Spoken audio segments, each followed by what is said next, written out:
Hi, Jay Smith with Model Aviation Magazine. I'm here with Bill Hempel, and he's going to tell us about this 65% large Fokker DR-1 behind us. Yes, sir.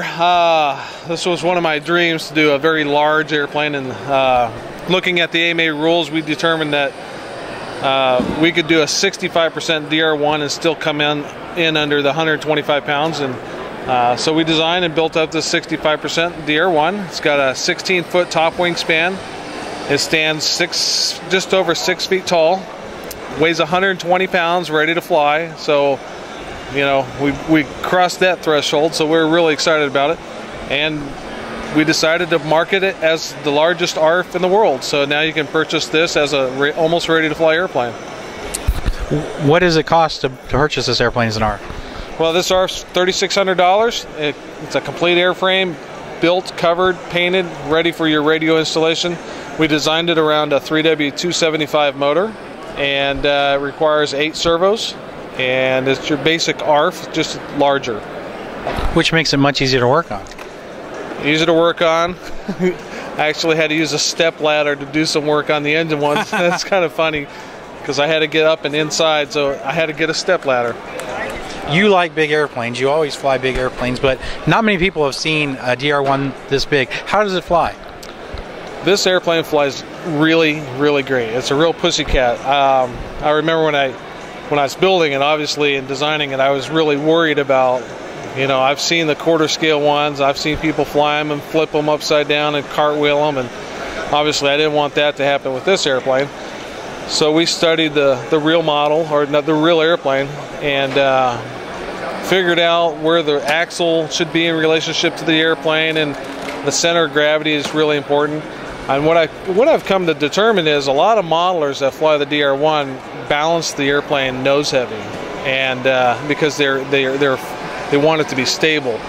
And what we found out that with this particular model, you want to be towards the tail heavy side, and it doesn't have any tendency to tip over or cartwheel. It tracks straight, takes off real quick. There's hardly any rudder inputs. It's like flying a Cub.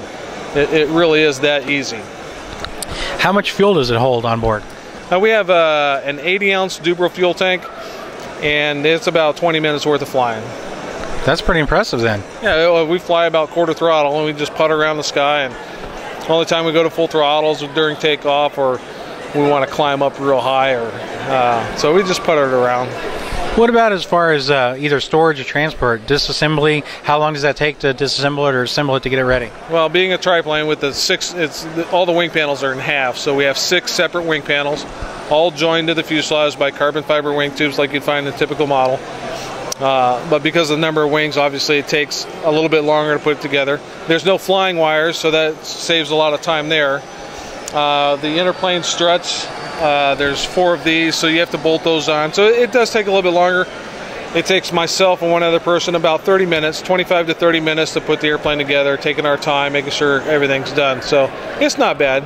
A lot of times, because of the size, it generates a lot of interest, so you get a lot of extra helpers that are more than willing to help you put it together.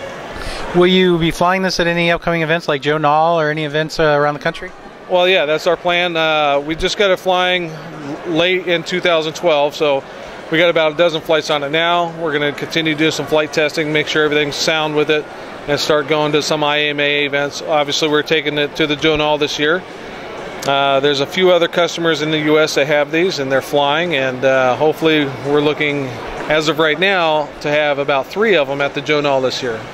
Well, it certainly is exciting to see something this large, and obviously that meets the guidelines. So seeing it's one thing, but seeing it fly is totally something else. So I'm sure it's garnered a lot of attention here at the show, and I'm sure everyone can't wait to see it fly. So thanks for taking the time to firstly conceive something like that and then bring it to the AMA Expo. Yeah, great. I wanted to show everybody it's doable, and if you read the rules and build it smartly, you can have a big airplane that's safe to fly and still comply with all the regulations and still be within the AMA weight limit, and have a great, beautiful airplane.